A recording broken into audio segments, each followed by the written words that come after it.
Magandang araw sa lahat. Ngayon, ating susuriin ang kaso ni dating Pangulo Rodrigo Duterte sa International Criminal Court o ICC. Tatalakayin natin ang mga batayan ng ICC sa paghawak ng kaso, mga legal na president. At ang posibleng mga remedyo, isang mahalagang tanong, maaari bang gamitin ang people power upang pigilan ang proseso ng ICC? Susuriin natin ang batas, hindi lamang damdamin, upang maunawaan ang pinakamahusay na legal na hakbang.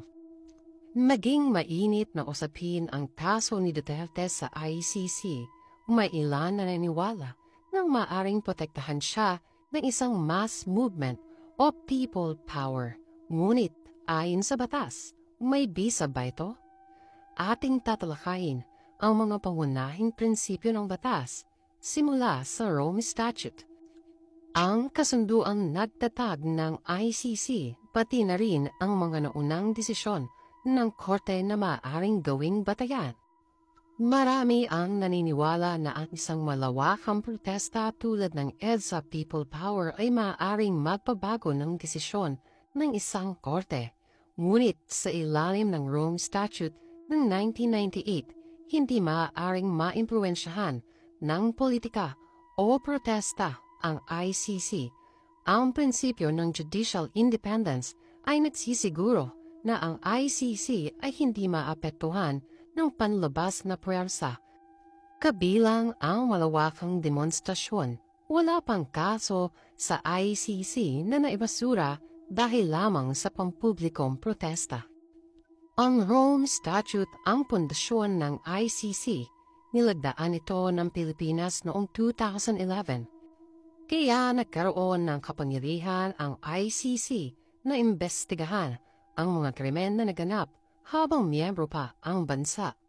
Bagamat umatras ang Pilipinas sa ICC noong 2019, ayon sa Article 127, Paragraph 2 ng Rome Statute, nananatili pa rin ang jurisdiksyon ng ICC sa mga kasong naimbestigahan bago ang pagkalas.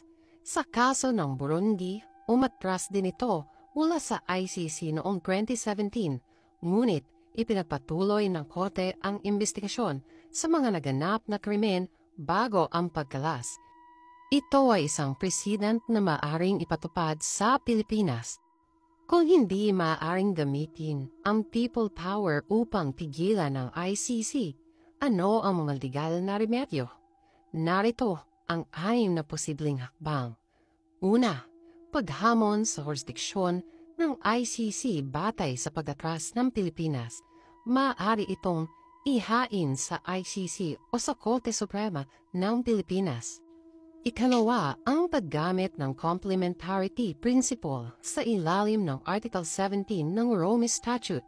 Kung mapapatunayan ng mga korte sa Pilipinas na kaya nilang litisin ang kaso, maaring hindi na ito ipagpatuloy ng ICC. Ikatlo, pag-file ng mosyon upang ibasura ang kaso dahil sa kakulangan ng ebidensya. Sa kaso ni Jean Bemba, napawalang sala siya dahil sa mahina ang ebidensya. Ika-4, ang hindi pakipagtulungan sa ICC. Ginamit ito ng Sudan sa kaso ni Omar al-Bashir upang patagalin ang proseso. Ika-5, ang paggamit ng diplomatikong paraan. May ilang bansa na nagtagumpay sa pag-dismiss ng mga ICC cases sa pamamagitan ng negosasyon. At ika-6, ang paghingi ng desisyon mula sa Korte Suprema ng Pilipinas kung ideklara ng hukuman na walang bisa ang jurisdiksyon ng ICC, maaring maapektuhan ang pagkipagtulungan ng bansa sa korte. Ang mga remedyo na ating binanggit ay hindi haka-haka. Ginamit na ito sa mga naunang kaso sa ICC. Sa kaso ni Uhuru Kenyatta sa bansang Kenya, ibinasura ng ICC ang kaso ng ipakita ng Kenya na kaya nilang litisin ang mga akusado gamit ang complementarity principle o ang Article 17 ng Rome Statute. Sa kaso ni Jean Bemba, ang bansang Democratic Republic of the Congo. Dating Vice Presidente ng Congo na una nang nahatulan pero napawalang sala nang mapatunayang mahina ang ebidensya. Sa kaso ni Omar al-Bashir, ang bansang Sudan, hindi nakipagtulungan ang Sudan sa ICC kaya hindi nadakip si al-Bashir sa loob ng maraming taon. Sa kaso ng US at ICC, paulit-ulit na tinanggihan ng US ang jurisdiksyon ng ICC sa kanilang mga opisyal na maaaring gawin din ng Pilipinas sa pamagitan ng desisyon ng Korte Suprema. Upang buuin ang ating diskusyon, tandaan natin ang mahalagang punto. Hindi kayang pigilan ng people power ang ICC. Ang pinakamabisang depensa ay ang paghamon sa jurisdiksyon ng ICC.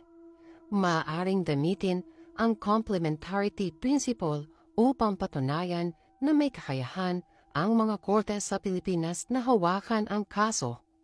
Isang posibleng estratehiya ay ang pag-file ng motion upang ibasura ang kaso dahil sa kakulangan ng ebidensya.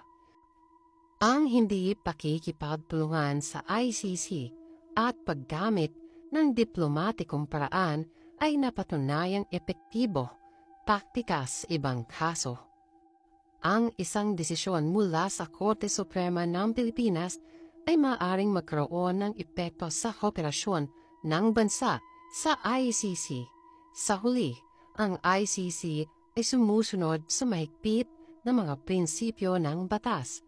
Ang pinakamahusay na paraan upang ipagtanggol si dating Pangulong Duterte ay ang mga paggamit ng niligal na proseso sa halip na umasa sa pampolitikang kilos.